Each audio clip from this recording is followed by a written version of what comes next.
using during his time at Georgia. And that's pretty much how I expect things to continue. I don't think you're going to see the jitters early on.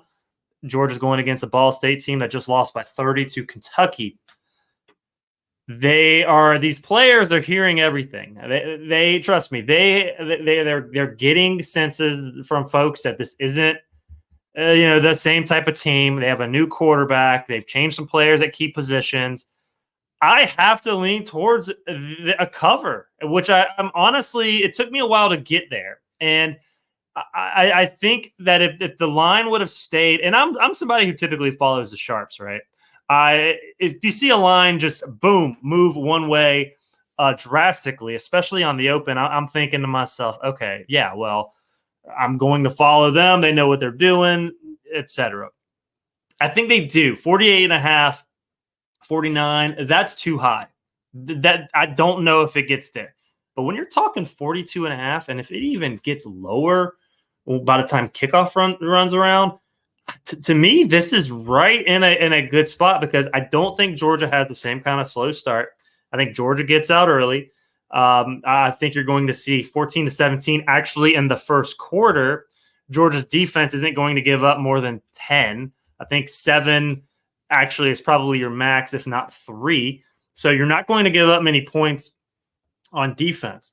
And so if you do give up 7, and I think here's the problem. If you give up 10, you obviously have to score 53. If you give up 10, the cover's not happening. So I'm banking on either 7, 3, or 0 from this Georgia defense. I think this Georgia defense can definitely do it.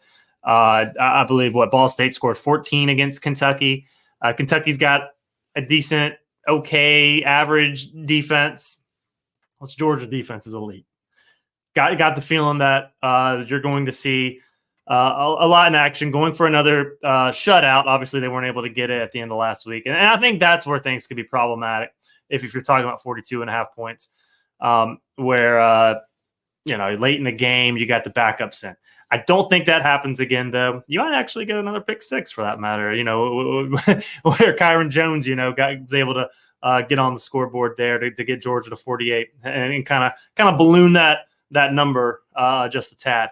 But, I really do like the cover. It was just crazy. Earlier in the week, I don't think I would have said that. But as this has gone on, I'm looking at it from just a historical standpoint in the sense of, last year when Georgia hit its 3-week lull where it didn't seem the offense was clicking and they were definitely pressing a little more. I don't get that sense right now. When you saw Carson Beck and the offense hit on those 2 drives in the third quarter, they looked like the type of offense that we all expected to see. I expect more of that against Ball State, and I think that's going to show up from the first drive through the whole 2.5 to 3 quarters that he plays. I think Carson Beck has a big game, 3 touchdowns, as a matter of fact. And I think Georgia fans are going to feel a lot better about this team going into South Carolina than those who were critical, upset about what happened in the first 2.5 quarters against Tennessee Martin.